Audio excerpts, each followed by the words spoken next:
quarto e último painel falará sobre urbanismo. Falta espaço ou as cidades são mal aproveitadas? Convidamos o mediador Carlos Andreasa. E para iniciar este debate, Índio da Costa, secretário municipal de Urbanismo, Infraestrutura e Habitação. Nabil Bonduque, arquiteto e urbanista. Daniel Anenberg, secretário municipal de Inovação e Tecnologia de São Paulo. Jorge Soto, diretor de Desenvolvimento e Sustentabilidade da Braskem. E no final vamos ter a presença do governador Geraldo Alckmin.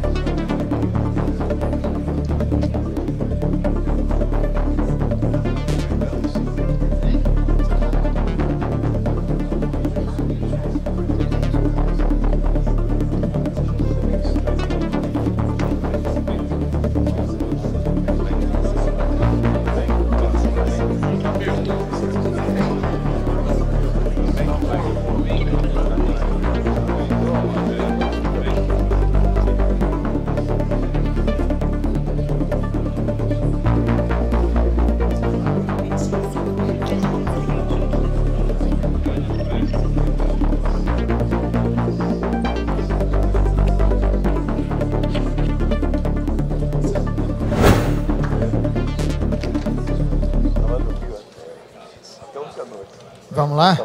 Senhoras e senhores, bom dia, boa tarde, estamos nessa transição. O tempo está correndo, temos que ser objetivos. Vou pedir aos nossos convidados para que falem mais perto possível do microfone.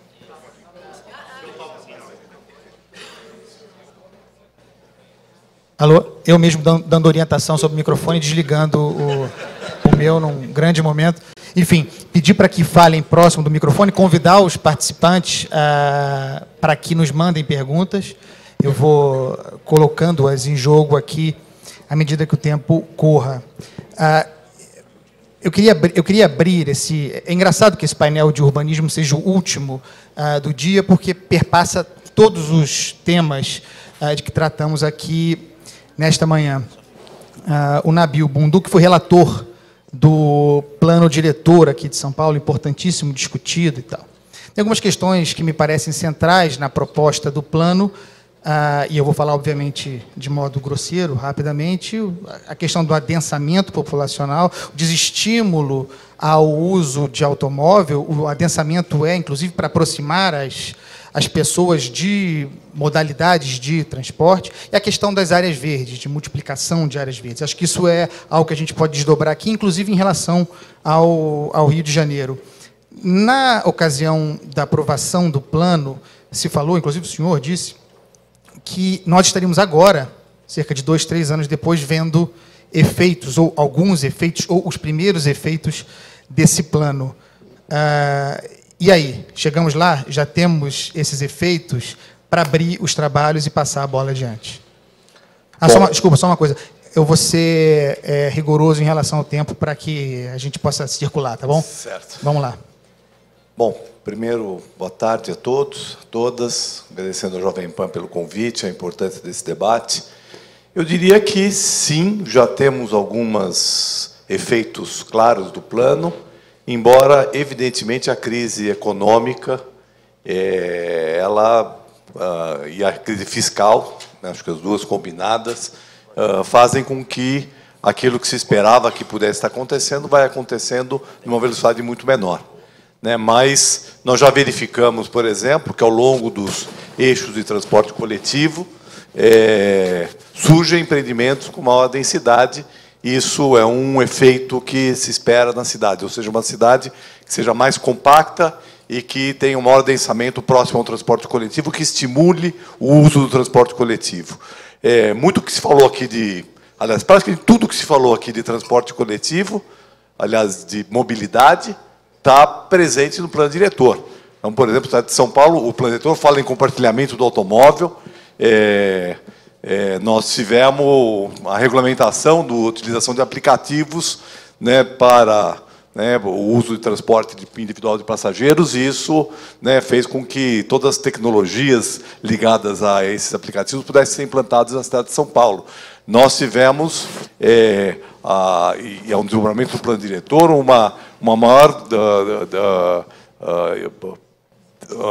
reserva de espaço para os ônibus na cidade, que desimpede, são as faixas exclusivas, as obras de corredores de ônibus à esquerda, que seriam necessárias, elas vão demorar mais porque exigem investimentos, e a crise fiscal impediu que isso pudesse ser feito. Mas as faixas exclusivas retiram interferências que permitem que o deslocamento de transporte coletivo possa ter velocidades muito maiores do que tinha anteriormente.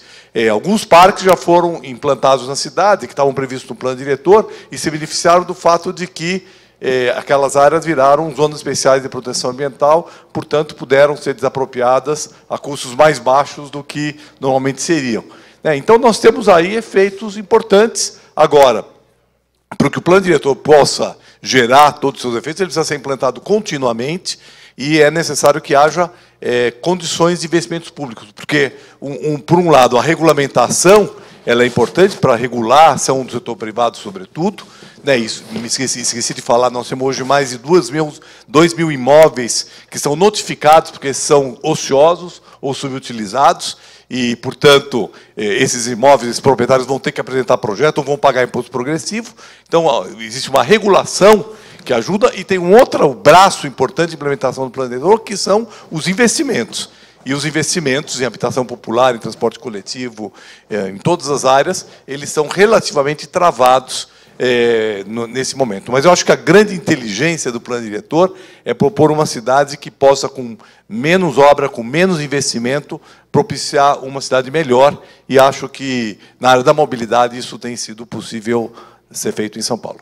Eu vou passar para o Daniel Annemberg, que está agora, trabalhando diretamente com a cidade, para que possa falar um pouco da sua experiência prática como secretário, tendo de lidar ou se balizar pelo que está neste plano diretor. É bom? Não é? Quais são as críticas que você faria e de que maneira vocês o desdobram no dia a dia da prefeitura? Bom, primeiro, bom dia, já boa tarde a todos e a todas, e obrigado pelo convite, Jovem Pan. Como eu falei já com o pessoal da Jovem Pan, quem tem de urbanismo, Nabil, Índio, o meu assunto é inovação, tecnologia, e é isso que e atendimento ao cidadão, Isso são o que pautou a minha vida toda, desde a época do Poupa Tempo, presidente do Detran, e agora como secretário de Inovação e Tecnologia. Queria falar um pouco desse tema, que tem muito a ver com urbanismo, mas que eu queria tratar. Uma questão que eu acho fundamental, que a gente precisa discutir na cidade, é a questão da descentralização. Uma cidade complexa como é São Paulo não pode mais ser uma cidade tão centralizada. Eu acho que isso, praticamente todo mundo está de acordo, só que a gente não consegue fazer isso acontecer.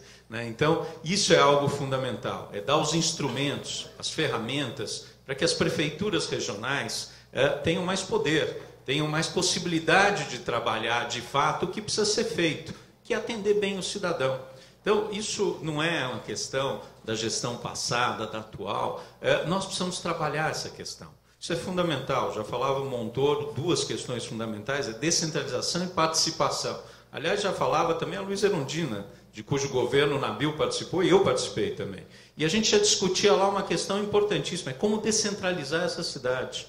Não dá mais uma cidade ser tão centralizada e ter tantos problemas para resolver. Então, vamos pegar um exemplo, a Secretaria da Fazenda atual. Tem lá uma central de atendimento ao cidadão, no Anhangabaú, até funciona bem, mas você tem que vir até o centro da cidade para resolver. Por que não descentralizar os serviços? E mais, usar serviços eletrônicos cada vez mais para o cidadão poder utilizar esse serviço. Então, esse é um ponto focal que nós precisamos dar toda a atenção. O prefeito João Dória, do qual tenho orgulho de participar da gestão, tem falado muito sobre essa descentralização.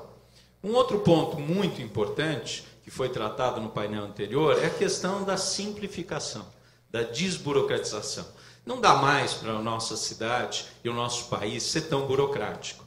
Infelizmente, lá atrás nós tivemos o Ministério da Desburocratização, vocês devem lembrar, com o Beltrão, e infelizmente retomamos. Por exemplo, para abrir uma empresa na cidade de São Paulo, leva mais de 100 dias. É inadmissível uma coisa dessa. Nós estamos trabalhando com o Empreenda Fácil, que é um sistema eletrônico que vai integrar as diversas esferas de poder, várias secretarias, e que começou, inclusive, na gestão passada, né? Preciso reconhecer a importância disso, de a gente simplificar, abrir empresa e fechar a empresa.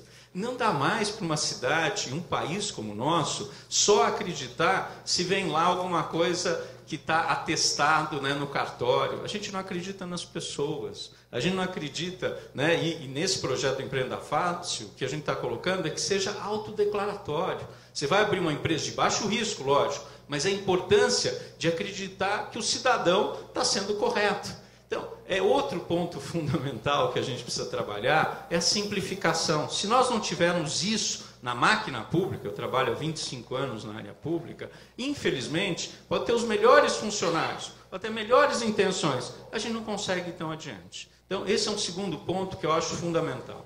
Serviços eletrônicos, né? Para quem trabalha na área de tecnologia sabe que isso melhora a qualidade de vida das pessoas, por um lado, e combate a corrupção, por outro. Portanto, a gente precisa trabalhar mais essa questão fundamental, que são cada vez mais serviços eletrônicos. Uma cidade inteligente é feita primeiro por pessoas, por cidadãos, né?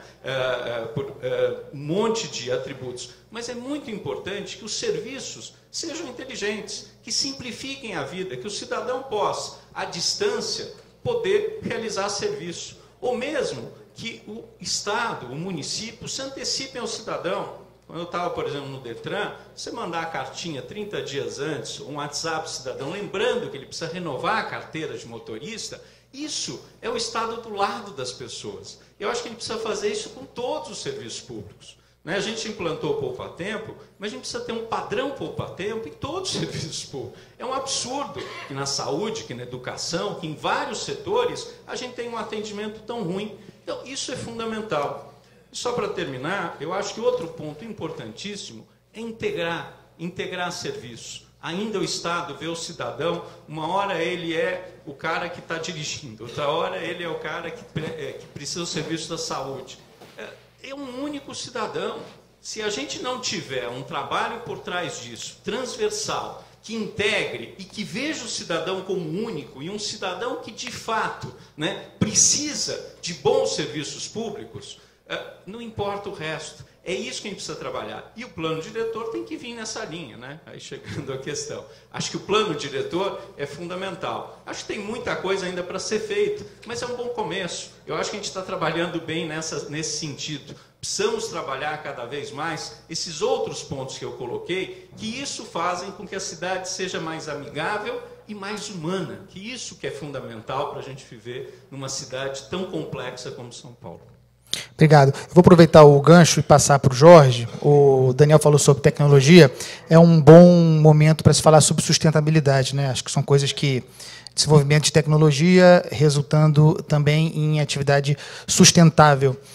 E aí também falar um pouco da iniciativa privada, né? Acho muito importante a crescente participação da iniciativa privada junto ao poder público. É possível pensar na cidade atual, não é nem a do futuro, atual, sem contemplar imediatamente práticas sustentáveis? Obrigado pela pergunta, boa tarde a todos e parabenizo a Jovem Pan pela realização desse interessante debate. A tecnologia, hoje em dia, muita gente pensa, vou usar a tecnologia, então vou usar o meu celular, vou usar o meu computador ou me comunicar por meios eletrônicos. A tecnologia acompanha a nossa evolução da sociedade há muito tempo e vários setores trazem solução para as questões dos problemas do nosso dia a dia, inclusive nas cidades. Vou dar alguns exemplos para vocês terem tangibilizar o que a iniciativa privada ou o que as empresas ou a academia, de uma maneira geral, já está trazendo de soluções para as cidades. Hoje, vocês sabem, mais ou menos 70% das emissões de gás de efeito estufa acontecem no mundo nas cidades. 32% do consumo de energia acontece nas cidades. Então, se quisermos um mundo que seja mais sustentável, que todos nós possamos viver de forma adequada, precisamos de eficiência nisso tudo. E a eficiência decorre de uso de novos materiais, de uso de novas formas de transporte. Exemplo, né, se nós utilizarmos melhores isolantes térmicos, podemos reduzir de 12% a 25% o consumo de energia de um prédio como esse. Se usarmos mais materiais leves nos automóveis, aliás, já usamos, né, os plásticos são mais leves, podemos reduzir o consumo de combustíveis e, com isso, reduzir as emissões de gás de efeito estufa. A UFRJ fez um estudo que mostrou que, entre 2003 e 2013, se evitaram 126 milhões de toneladas de emissões de gás de efeito estufa, milhões de toneladas. Isso equivale a plantar, nós vamos falar de verde daqui a pouco, provavelmente, 1 bilhão de árvores. 1 bilhão de árvores. Ou seja, graças ao uso de novas tecnologias, novos materiais, sem dúvida, podemos trazer para a sociedade, no meio da cidade, soluções que são inovadoras. Às vezes, não estão no dia a dia visíveis para vocês, porque vocês não percebem, mas estão por trás de soluções que a sociedade precisa de uma forma geral. Vou dar outro exemplo. Hoje, em torno de 40%, 37%, na verdade, da água que nós bombeamos para abastecer as cidades se perdem em sistema de distribuição. 37%. Aí um movimento que a Braskem participa, chamado Menos Perdas, Mais Águas, calculou em 8 bilhões de reais a perda anual atrelada a essa perda de água na distribuição. 8 bilhões de reais anuais se perdem.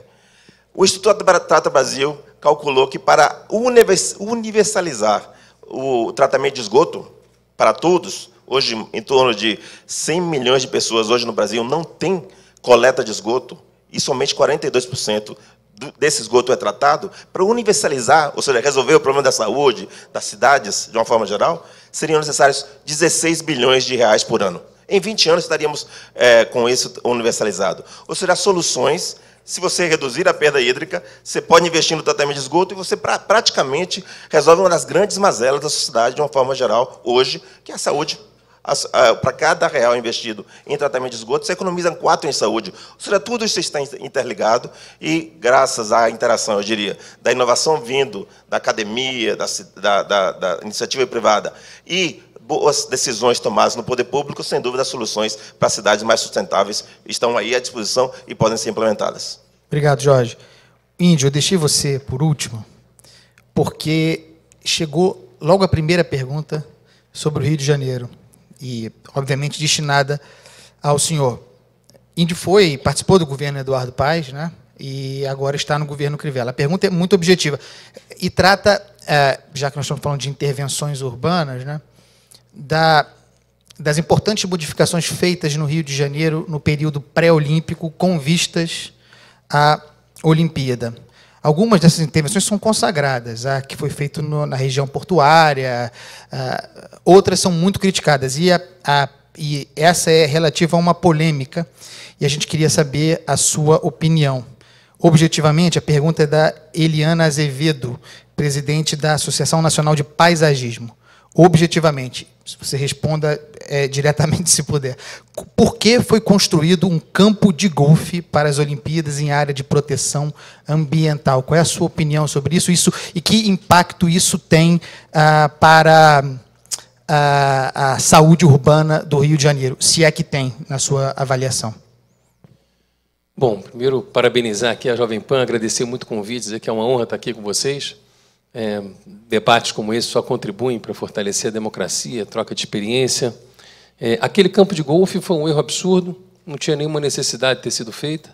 A gente tem um outro golfe na Barra da Tijuca, que fica na região do Itenhangá, portanto, 15, 20 minutos daquele campo de golfe que foi realizado, assim como uma série de outras obras que poderiam ter sido evitadas, que não eram necessárias e que deixou esse ano. A gente tem um orçamento de 29 bilhões, mas uma perspectiva de arrecadação de 25 bilhões. Portanto, um déficit de 4 bilhões, mas só na secretaria que eu sou responsável, que além de urbanismo tem obras e habitação, tem mais 1 bilhão de reais que sumiram dos restos a pagar.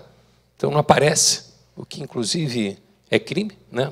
A lei de responsabilidade fiscal não tem essa possibilidade de você realizar obras e sumir com o resto a pagar da obra já realizada. Portanto, estamos falando de um déficit de 5 bilhões, fora aquilo de saúde e educação também, que saiu dos restos a pagar.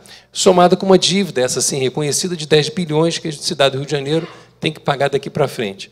Então, acho que a Olimpíada ela é uma oportunidade enorme para você redesenhar a cidade. Se aproveitou bastante isso, sobretudo na área de transporte, com os BRTs, ideal que fosse com veículos sobre trilhos, né, e não ônibus, mas, de qualquer maneira, foi um avanço, porque o terreno já está pronto para depois, um dia, você tirar o ônibus e botar o trem ali. A gente vive um excesso de burocracia, né? E o mundo das corporações, o mundo corporativo, ele vai tomando conta. Essa votação do Congresso, eu sou deputado federal, estou licenciado, e essa votação no Congresso do Uber versus táxi é basicamente o mundo corporativo, das corporações, assim, digamos, do cartório contra o mundo da sociedade. Quer dizer, eu sou usuário de táxi, sou usuário de Uber, e acho que os dois devem conviver.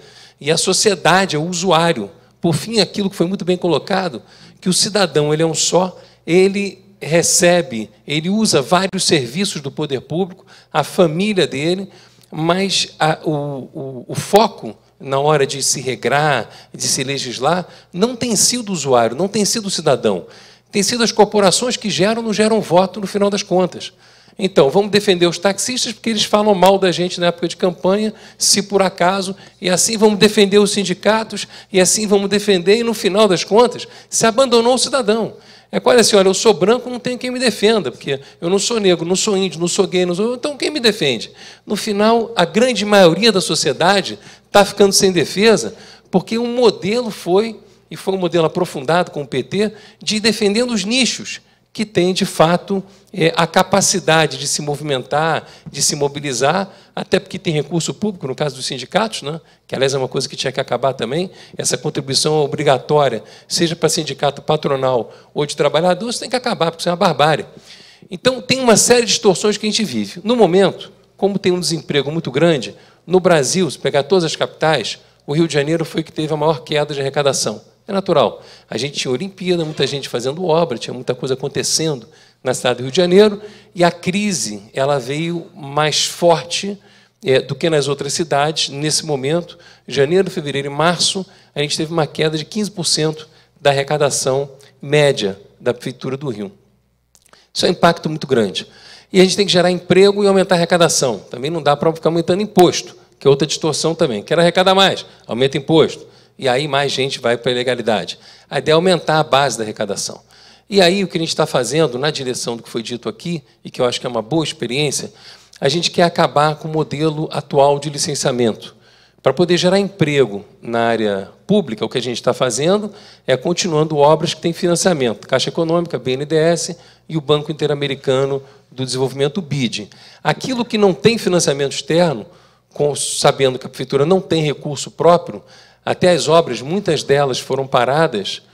A da Avenida Brasil, que é a Transbrasil, uma obra importante, foi parada em agosto do ano passado e não se retomou no final do governo.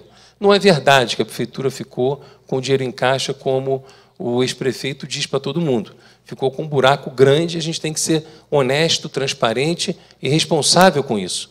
Nesse momento, o que a gente está fazendo é a autodeclaração para o autolicenciamento.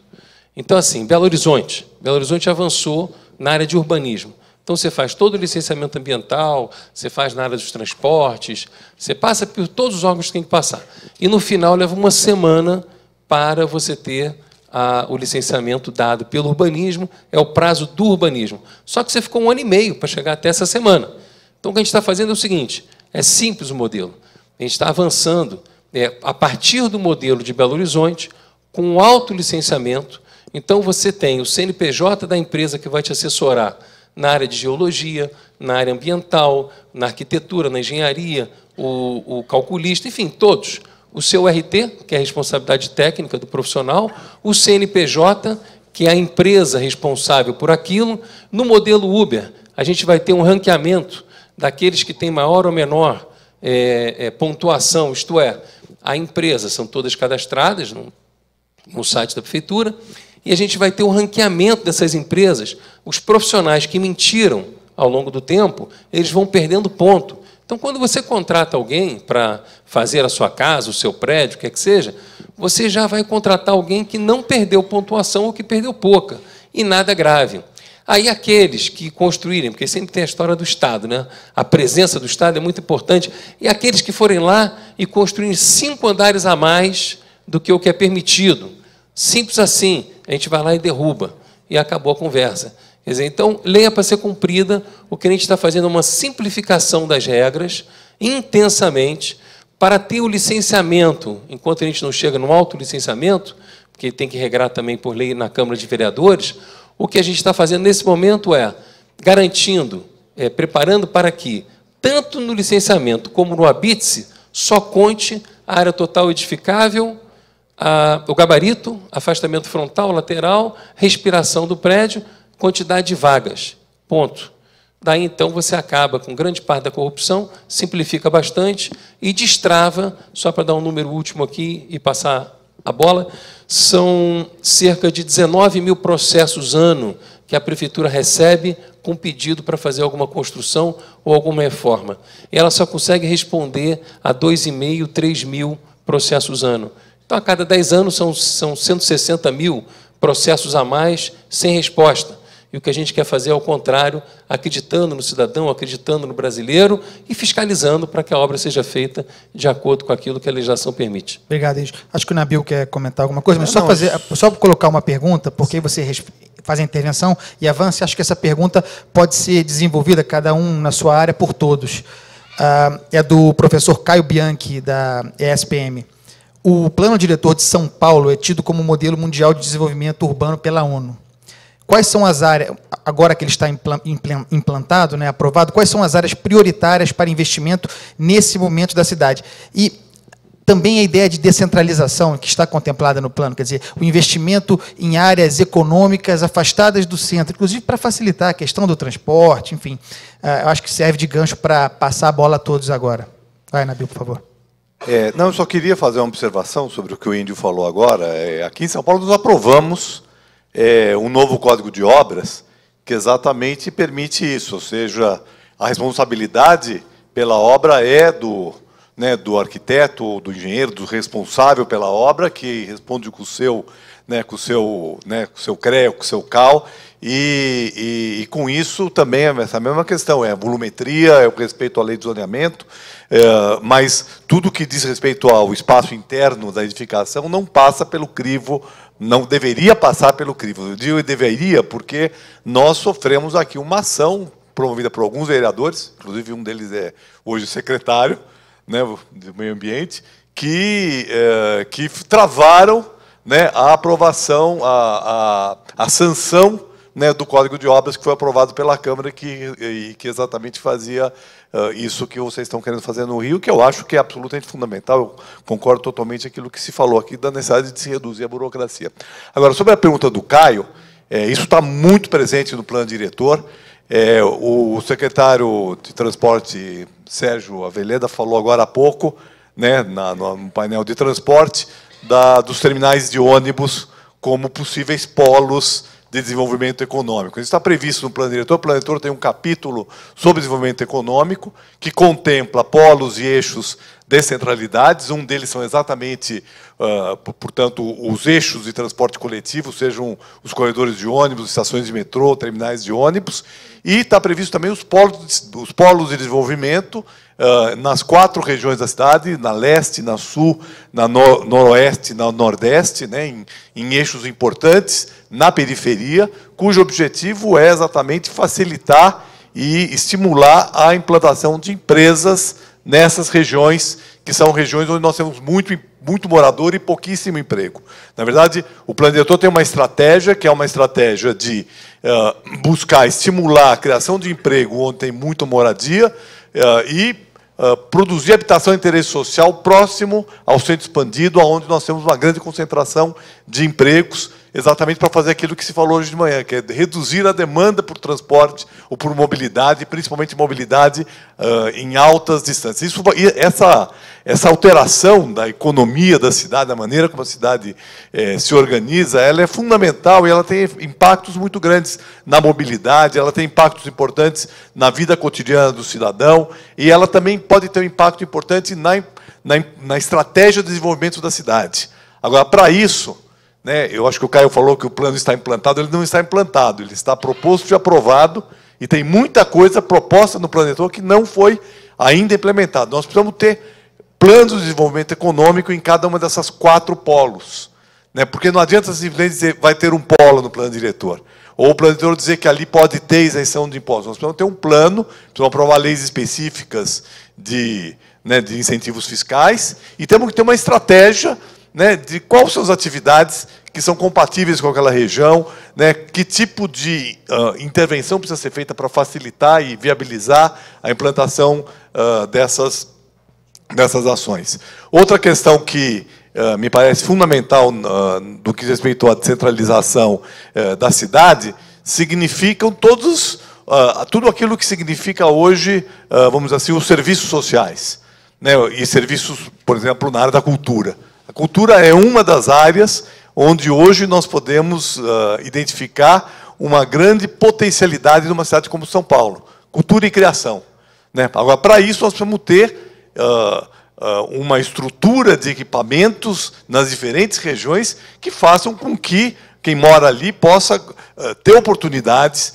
né, de se desenvolver, de criar, de participar, né, daquilo que nós chamamos de cidadania cultural. Então, por exemplo, nós conseguimos implantar, como secretário de Cultura na gestão passada, 20 salas de cinema na periferia da cidade, salas públicas de cinema, que é uma pequena contribuição, mas que vai nesse sentido de reduzir as desigualdades. Se nós não reduzirmos as desigualdades na cidade, nós não vamos oferecer oportunidades iguais em todas as regiões. Então, é um desafio importante do plano diretor, e aí, claro, que isso tem que ser acompanhado com uma gestão descentralizada, um novo modelo de gestão descentralizada na cidade, que, né, eu acho que nós estamos ainda distante de poder ter uma modelo. Não basta chamar de prefeitura regional, que era a subprefeitura, ou que antes era administração regional, mudar de nome. O problema é como que nós podemos fazer com que exista uma gestão integrada de políticas públicas em cada região da cidade, e dar um papel efetivo, né, para o gestor daquela prefeitura regional, daquela subprefeitura, um papel de articulador da gestão pública, de todos os setores, porque eles são, obviamente, vinculados. A prefeitura, infelizmente, ainda funciona de maneira muito segmentada, né, e a segmentação, ela é um empecilho para que a gente possa ter uma descentralização efetiva. Porque no território, assim como o cidadão ele recebe todos os serviços e ele é único, né, as políticas públicas também elas atuam de maneira integrada, e nós podemos dar um melhor aproveitamento para os equipamentos, maior aproveitamento para a terra urbana, maior aproveitamento para o espaço, né? O espaço da cidade de São Paulo é muito desperdiçado, embora seja tão valioso. A gente viu aqui a embaixadora de Singapura falar, né, Singapura tem 11 vezes menos de área que São Paulo, isso é a metade da população, né? Isso mostra que nós temos ociosidade, né, muita ociosidade no nosso espaço urbano. E isso é um mal que tem que ser enfrentado, senão nós não vamos ter, né, uma eficiência nas nossas cidades, com impacto na infraestrutura, no transporte, na mobilidade e no cotidiano da vida de todos. Daniel, quer fazer um comentário? Eu quero fazer 2 comentários. Eu concordo com boa parte do que o Nabil falou, e eu acho que a gente precisa realmente fazer essa descentralização. As pessoas precisam morar perto dos seus empregos, elas precisam, além disso, ter serviços públicos de saúde, de educação próximo também, e de cultura, como o Nabil falou. Se isso não acontecer, é muito ruim, porque isso complica toda a mobilidade urbana. A gente vê uma cidade como São Paulo, milhões de viagens dos diferentes modais, dia a dia, né, diariamente, para sair da zona sul e leste, que é onde mora grande parte das pessoas, para vir para o centro ou para a zona oeste. A gente precisa realmente ter políticas que façam com que as pessoas possam ter trabalho próximo de onde moram, né? Possam ter condições de ter serviços de saúde com qualidade, que ela não tenha que rodar a cidade procurando os melhores serviços. Aliás, a gestão Dória mostrou que é importantíssima a eficiência na gestão. O Corujão da Saúde está aí para mostrar que é possível ter serviços de saúde com qualidade, rápidos, eficientes e próximo da casa das pessoas. Mas o que eu queria é dar um exemplo que para mim é muito significativo. Não sei se vocês sabem, a poda de árvore da cidade de São Paulo leva, em média, para podar uma árvore, 6 meses. Em média, 6 meses. A gente fez um levantamento, uns 5,5. O que acontece? Por que leva 6 meses? Ah, porque não tem eficiência? Ah, porque não tem gestão? Sim e não. né? São vários fatores ao mesmo tempo. Não tem a estrutura, não tem pessoal, não tem recursos, como o Nabil falou, não se reviu fluxos e procedimentos, e a legislação não permite que a poda, para você fazer uma poda, você precisa ter o laudo de um engenheiro da prefeitura. Se você não tiver isso, não pode fazer a poda.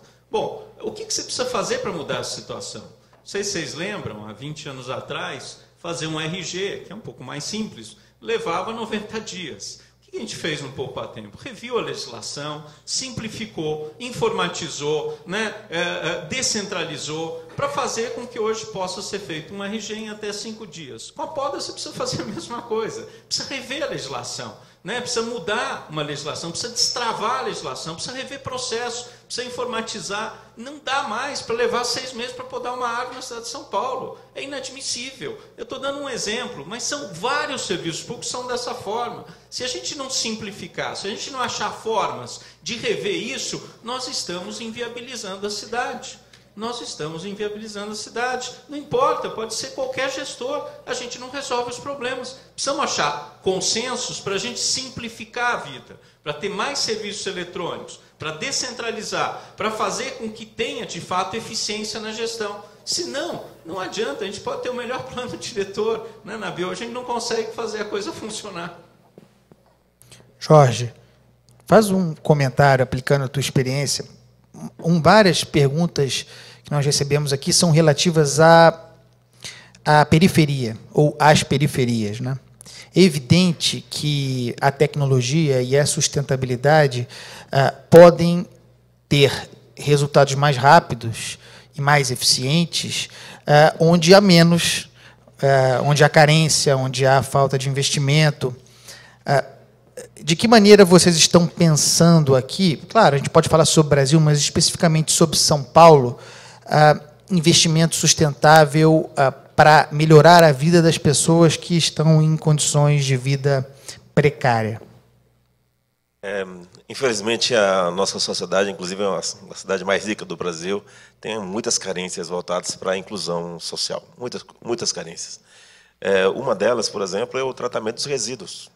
O tratamento dos resíduos sólidos urbanos, hoje no Brasil, cerca de 40% do que é gerado de resíduo vai para qualquer lugar mesmo. Não vai para um tratamento, nem para aterro sanitário, vai para qualquer lugar. E isso agrava a situação, já bastante degradada, porque as pessoas começam a conviver com aquilo e aí tem problema de saúde, e aí as crianças não vão para a escola, ou seja, fica aquele círculo vicioso que a sociedade não vai para frente, literalmente. Então, essa questão dos resíduos sólidos, por exemplo, pode ser resolvida com uma ação coletiva, digamos assim, com a reciclagem, mas também você pode investir em tecnologia, novamente, tecnologia pode nos ajudar nisso, gerando energia a partir de resíduos. Nós temos curiosidade a respeito, porque entendemos que não há solução hoje no mundo sem considerar esse tipo de solução para os problemas dos resíduos sólidos urbanos. Os melhores países do mundo pegam os resíduos e o que sobra, depois de ter recuperado o que é possível de ter valor econômico, e gera energia a partir do calor que aquilo contém. Fizemos a comparação entre esta solução de recuperação energética do lixo e o aterro sanitário, que no Brasil, digamos assim, é a escolha mais tradicional. Você poderia reduzir os impactos ambientais de 65%, 67% com uma solução como essa. Eu diria que há uma série de alternativas que podem nos ajudar coletivamente, olhando o problema mais simples, que é o acesso à água, o acesso à educação, o acesso a um tratamento adequado de resíduos, usando uma lógica compartilhada de solução, conversando por jovem com a sociedade, com os agentes envolvidos, e encontrando que solução é mais adequada para aquela localidade, e, com isso, resolver os problemas ao mesmo tempo econômicos, porque precisamos de energia, por exemplo, sociais, porque precisamos de tratar o resíduo, e ambientais, porque aquilo traz, por exemplo, né, traz um benefício ambiental necessário. Isso que é um desenvolvimento sustentável, quando você consegue, ao mesmo tempo, resolver as questões econômicas, sociais e ambientais. E como esse exemplo, eu dei apenas um exemplo, há muitos outros que podem ter essa mesma lógica de olhar uma solução completa que traga o benefício econômico, o benefício ambiental e o benefício social. Pessoal, eu tento aqui fundir perguntas, são muitas, eu agradeço. Na medida do possível, a gente vai dando conta delas. Chegou uma para o Índio, agora, especificamente para o Índio, e sobre o Rio de Janeiro. Seguinte, uma reportagem da Folha de São Paulo de hoje menciona o fato de o plano de negócios da região do Porto, né, Porto Maravilha, estar em xeque por falta de dinheiro, por falta de investimento, segundo a reportagem. Por se tratar de um plano inovador de revitalização de uma área degradada, esse problema de financiamento pode inibir novas ações, novas atitudes do gênero, como está aqui, desdobramentos do projeto do Porto. O que a nova administração do Rio, e você está na pasta à frente disso, pretende fazer para que esse avanço tão importante, e se você considera importante, não seja impactado, ou não tão impactado assim? É aquilo que eu disse, né? Eu sou do Rio, a região do Porto, e que a gente viu na Olimpíada, aquilo se transformou numa área consagrada no Rio de Janeiro. Ninguém quer negociar com aquilo, né? Mas como avançar? Como manter e como avançar, como expandir aquele exemplo, porque ali tem áreas a serem ocupadas, né, ou desdobradas. Por favor, Índio. Bom, a gente vive uma crise nacional, e é natural, a gente tem uma série de prédios construídos lá, alguns deles até oferecem, se tiver alguma empresa que quiser se instalar lá, fica um ano de graça, começa a pagar aluguel só no 13º mês, e mesmo assim não tem mercado. Então tem que esperar um pouco. O projeto do Porto é um projeto excepcional. Ele não é para 3, 4, 5, 6 anos, é um projeto para 20, 30, 40 anos. É um projeto que ele vai se consolidando ali do tempo. Ele passa por um risco muito grande agora, que o DECEA baixou uma regra do cone do aeroporto Santos Dumont, que fica naquela região, e baixou o gabarito de todo o porto. Só que a CEPAC, que é justamente o certificado que se compra de metro quadrado para você aumenta o seu potencial construtivo, aumenta o gabarito por terreno, e você paga caro por isso. E foi esse dinheiro que fez com que as obras fossem realizadas. Então, tem toda uma inteligência por trás, mas que agora, com é uma resolução, uma portaria do DECEA, que reduz, de fato, o gabarito para 45 metros. Bom, o prédio que eu trabalho, que é ali no entorno do centro, tem 170 metros de altura. Então, estou falando, teoricamente, é que cortar aquele prédio num terço da altura dele, o que é impossível, né? Não faz nenhum sentido. Então, a gente já está conversando, já me reuni com o ministro da Defesa, o Raul Jungmann, ele entendeu o problema, porque, de fato, isso deixa o FGTS, a Caixa, até numa situação complicada, que foi quem assumiu os 8 bilhões, diferente da Água Espraiada, enfim, de outros modelos que tem de CEPAC. Ali teve um comprador único, no primeiro momento, que foi FGTS, Caixa, enfim, e, a partir dali, as empresas foram comprando, já até valorizou muito essas CEPACs, mas, nesse momento, a gente passa por essa dificuldade. Agora, eu queria falar, aproveitar essa oportunidade, dizer o seguinte: a gente passa por uma experiência nova de descentralização. Eu fui subprefeito no Rio de Janeiro na década de 90. Comecei administrando o Parque do Flamengo, depois fui administrar Copacabana, e era uma experiência rica, mas, basicamente, era você representando a sociedade em relação ao governo. E, na briga entre um secretário e um subprefeito, na administração, acabava ganhando o subprefeito. Então, era a sociedade, de fato, sendo representada pelas subprefeituras. Agora, o que se criou no plano diretor, na última modificação do plano diretor, foram 16 superintendências.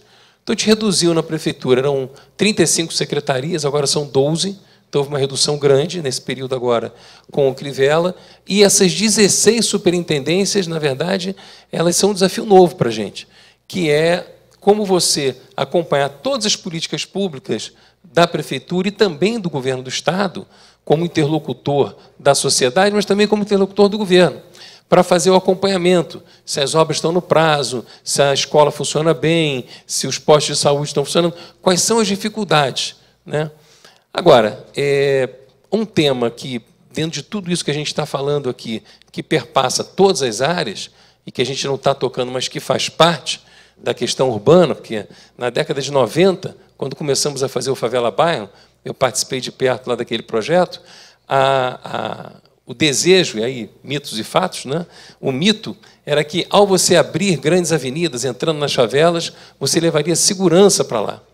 Um outro mito é que a ausência de serviços públicos, ela, per si, significava violência. E hoje a gente tem centenas de creches e escolas dentro de comunidades no Rio de Janeiro, muito aquém ainda do que o que deve, mas de qualquer maneira se avançou muito, e não foi isso que levou segurança para lá.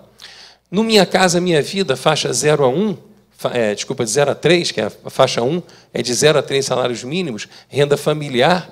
O que aconteceu foi, as pessoas, quando você tem a migração, seja por desapropriação da época da Olimpíada, ou seja, porque a pessoa morava em área de risco e saiu dali para ir para o Minha Casa Minha Vida, você levou a cultura da favela para dentro do Minha Casa Minha Vida. E aí você tem as facções, o Comando Vermelho, o Terceiro Comando, Amigo dos Amigos, a milícia mandando igualzinho, e aí expulsam um do Minha Casa Minha Vida, porque a facção ali não permite e tal. Então, esse é um assunto que nós, né, que estamos pensando aí a área urbana das cidades, tecnologia, meio ambiente, enfim, todos nós, de alguma maneira, também temos que entrar na questão da segurança, porque sem segurança não adianta. O Rio de Janeiro não vai se viabilizar. A gente precisa de turismo com violência. Enfim, é bastante complicado. Mas eu queria trazer uma ideia aqui rapidamente e deixar, porque tem a ver com urbanismo, que é o seguinte: o pessoal que faz a segurança tecnológica da fronteira do México faz também a segurança na Grande Madrid, e é um pessoal que está trabalhando com tecnologia que identifica o que tem dentro dos caminhões, dentro dos carros. Então, você pode colocar portais. Enquanto o governo federal não entrar verdadeiramente na questão da segurança e não blindar a entrada de armas e de drogas pela fronteira, eu acho que a gente pode fazer isso. A cidade de São Paulo, o estado de São Paulo, cuidar da sua fronteira. A cidade do Rio, a região metropolitana do Rio, o estado do Rio, cuidar da sua fronteira. E aí você identificar a quantidade e a qualidade. Você consegue identificar pelo raio-x qual é o tipo de arma que está dentro daquele carro e qual é a quantidade de droga que é levada também. Porque eu acho que isso daí, sim, a gente vai usar a tecnologia em favor da nossa segurança, que é fundamental para o nosso cidadão, enfim, para o brasileiro, né? A gente tem 5 minutos para o final. Queria fazer, portanto, uma rodada derradeira, cada um fazer um comentário, uma consideração final. E, se possível, faltou a gente falar um pouco sobre isso, as áreas verdes, né, que também estão contempladas no plano diretor, e não só a área verde. Por exemplo, a questão que também é uma questão ambiental, a capacidade de escoamento de água em momento de chuva. São Paulo tem esse problema muito grave. Também depois a retenção dessa água para o aproveitamento em época de seca.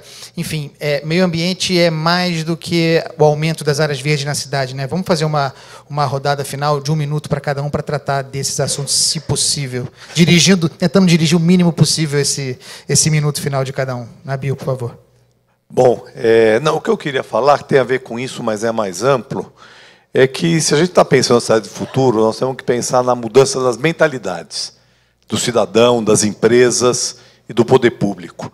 E mudança de mentalidade significa um outro modelo para o nosso desenvolvimento urbano e para a nossa relação com o meio ambiente. Então, a questão de resíduos sólidos, né? Nós temos condição de produzir muito menos resíduos do que nós produzimos, além de poder depois reciclá-lo e fazer as coletas seletivas, etc. Nós temos que pensar na questão do compartilhamento não só do automóvel, né, a racionalização do automóvel, que é uma mudança de mentalidade frente à cultura do automóvel que está colocada aí.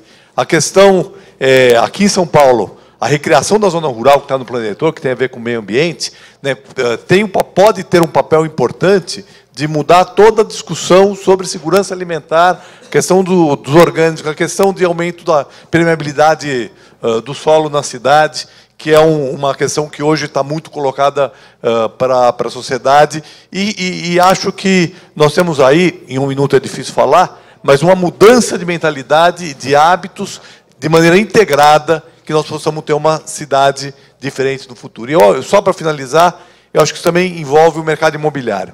O mercado imobiliário precisa repensar os seus modelos. O plano diretor estimula um novo modelo, mas isso precisa estar mais arraigado na nossa cidade para que tenha um novo modelo, né, de produção imobiliária na cidade, de acordo com os objetivos públicos, evidentemente garantindo a atuação desse setor. Obrigado, Nabil Bonduki. Daniel. Bom, também tentando resumir, agradecendo o convite, Eu queria falar duas coisas, e entrando um pouco que o Índio falou. Eu acho que tem uma reforma importantíssima para a cidade do futuro, que é fazer mudanças políticas e descentralizar. Para isso, precisa, por exemplo, eu sou vereador, eleito pela cidade de São Paulo, vereador precisa perder poder. É isso mesmo, precisa perder poder, precisa dar poder para os conselhos representantes que estão mais próximos da população. Eles não gostam de ouvir falar sobre isso, mas eu não tenho dúvida que isso precisa acontecer. E isso precisa acontecer com a maior participação da população. Voltando ao que o Montoro falava, se não tiver participação, não adianta nada. E precisa ter parcerias. Parcerias com a iniciativa privada. O poder público sozinho não vai fazer. A gente já percebeu, a gente tem um furo, tem um rombo tremendo. A gente não consegue mais. Eu trabalho há 25 anos no poder público, sou formado administrador público. Não sozinho o poder público não resolve os problemas. As organizações sociais, a iniciativa privada, a gente precisa de muita parceria. Precisamos achar formas de ter parceria para resolver boa parte dos problemas de urbanismo que a gente tem nessa cidade do futuro, que eu acredito que tem que ser uma cidade, apesar de com muita tecnologia, com descentralização, para o homem, para o ser humano. Se a gente não tiver uma cidade do futuro pensando nesse ser humano, a gente não vai fazer uma cidade funcionar. Queria cumprimentar meu governador, Geraldo Alckmin, que acabou de chegar, e dizer obrigado, governador. Fará a palestra de encerramento do evento. Não, só complementando, agradecer o convite e dizer que eu acredito muito ainda na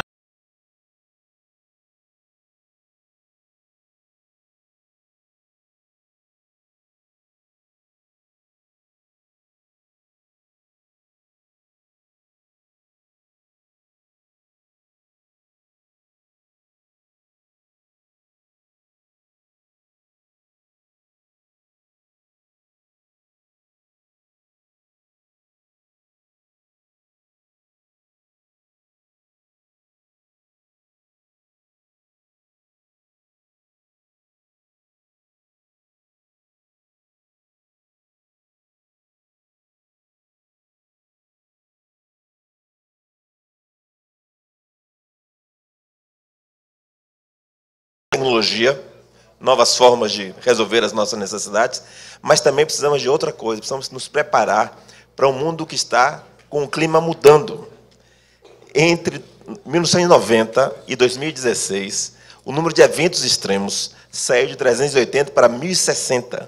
E São Paulo já viveu isso. Estamos vivendo isso constantemente. Você colocou muito bem. Constantemente essa questão. Cheguei de Salvador hoje de manhã, lá está faltando água.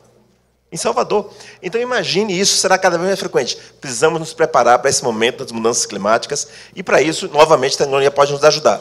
E isso, eu espero que, colaborativamente, todos nós, a sociedade, o meio empresarial, as ONGs, a academia e os políticos que representam a sociedade, tenham essa agenda de futuro para uma sociedade cada vez melhor para todos nós. Obrigado, Jorge Índio. 1 minuto. Como aquela sua consideração final nos debates, está acostumado, 1 minuto rigoroso. Políticas afirmativas na área ambiental. Eu acho que esse é o caminho que o urbanismo, inclusive, deve comprar. Então, na hora de você legislar sobre construção, licenciamento, lá o que é que seja, você aproveitar e incluir ali facilitações para ter um telhado verde, o reaproveitamento da água, as ETEs, né? Você ter o tratamento de esgoto.